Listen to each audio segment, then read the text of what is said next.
যে পুলিচৰ পৰীক্ষাৰ ফলাফল আমি কেতিয়া দিম। নমস্কাৰ, ফেচবুক লাইভৰ অনুষ্ঠানলৈ মই আপোনালোকক স্বাগতম জনাইছোঁ। আজি কৰ্মব্যস্ততাৰ বাবে বহুদিন ধৰি মই আপোনালোকৰ মাজত ফেচবুক লাইভৰ অনুষ্ঠান লৈ অহা নাছিলোঁ। আজি আকৌ এবাৰ আপোনালোকৰ মাজত ফেচবুক লাইভ অনুষ্ঠানত লৈ মই আপোনালোকৰ সন্মুখত উপস্থিত হৈছোঁ। এডিআৰই আৰু বিভিন্ন পৰীক্ষাৰ ৰিজাল্ট আৰু নিযুক্তি পত্ৰ আমি 10 অক্টোবৰত দিবৰ বাবে সিদ্ধান্ত লৈছিলোঁ। কিন্তু যোৱা কেইদিনমানৰ ঘটনা প্ৰবাহ আৰু গুৱাহাটী হাইকোৰ্টৰ এটা ৰায়ৰ বাবে আমি অকণমান থমকি ৰ'বলগীয়া হৈছে। মই আপোনালোকক আজি কোন পৰীক্ষাৰ কোনদিনাখন আমি ৰিজাল্ট এনাউন্স কৰিম সেই বিষয়ে মই আপোনালোকক স্পষ্টকৈ ক'ম, যাতে আপোনালোকৰ মনত কোনো সন্দেহ নাথাকে। পোনপ্ৰথমে মই আপোনালোকক জনাব খুজিছোঁ যে আমাৰ এডিআৰই পৰীক্ষাৰ যি গ্ৰেড 3 আছিলে, অৰ্থাৎ তৃতীয় বৰ্গৰ যি চাকৰি আছিলে, সেই চাকৰিৰ ফলাফল আমি 10 অক্টোবৰ তাৰিখে প্ৰকাশ কৰিম। এডিআৰইৰ চতুৰ্থ শ্ৰেণীৰ যি পৰীক্ষা আছিলে, প্ৰায় 5000 পদ আছিলে, এই পৰীক্ষাৰ ফলাফল আমি 15 অক্টোবৰ তাৰিখে ঘোষণা কৰিম।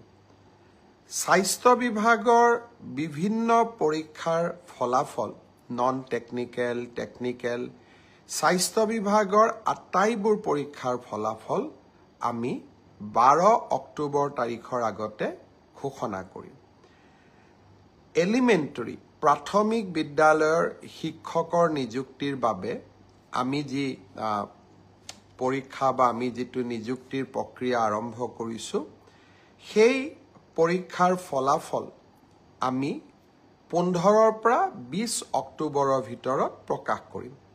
তাৰ কাৰণ, প্ৰাথমিক বিদ্যালয়ৰ শিক্ষক শিক্ষয়িত্ৰীৰ পৰীক্ষাৰ ফলাফল ঘোষণা কৰাৰ আগতে আমি গ্ৰেজুৱেট টিচাৰ আৰু পোষ্ট গ্ৰেজুৱেট টিচাৰৰ ৰিজাল্ট ঘোষণা কৰিব খুজিছোঁ, যাতে অভাৰলেপিং নহয়, অৰ্থাৎ প্ৰাথমিক বিদ্যালয়ৰ শিক্ষকৰ পদ নিৰ্বাচিত গ্ৰেজুৱেট টিচাৰ বা পোষ্ট গ্ৰেজুৱেট টিচাৰসকলে দখল কৰিব নোৱাৰে আৰু আমাৰ যুৱক যুৱতীসকল যাতে বঞ্চিত নহয়। গ্ৰেজুৱেট টিচাৰ আৰু পোষ্ট গ্ৰেজুৱেট টিচাৰৰ পৰীক্ষাৰ ফলাফল আমি 15 অক্টোবৰ তাৰিখে ঘোষণা কৰিম।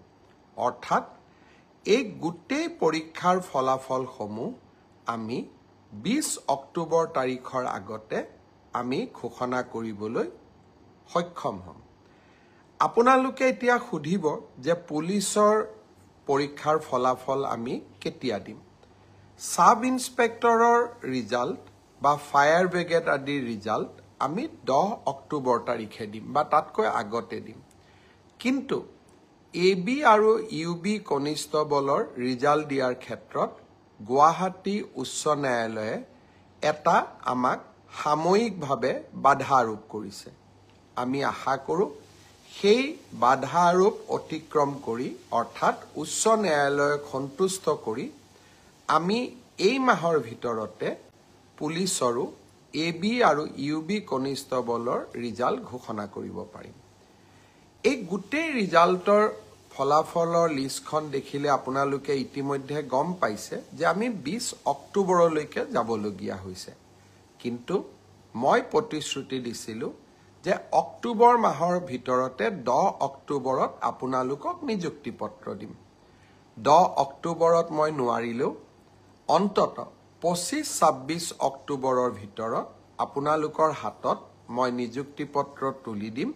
কাৰণ পৰীক্ষাৰ ফলাফল ঘোষণা কৰাৰ পিছতো আমি বিভাগলৈকে কাক কোন বিভাগত দিম ৰেণ্ডমাইজেশ্যন কৰিব লাগে আৰু তাৰ পিছত বিভাগসমূহেও আপোনালোকৰ পোষ্টিং অৰ্ডাৰ উলিয়াব লাগে। সেইকাৰণে অক্টোবৰ মাহৰ ভিতৰতে আপোনালোকৰ নিযুক্তি হ'ব। কিন্তু কেইটামান দিন আপোনালোকে অপেক্ষা কৰিব লাগিব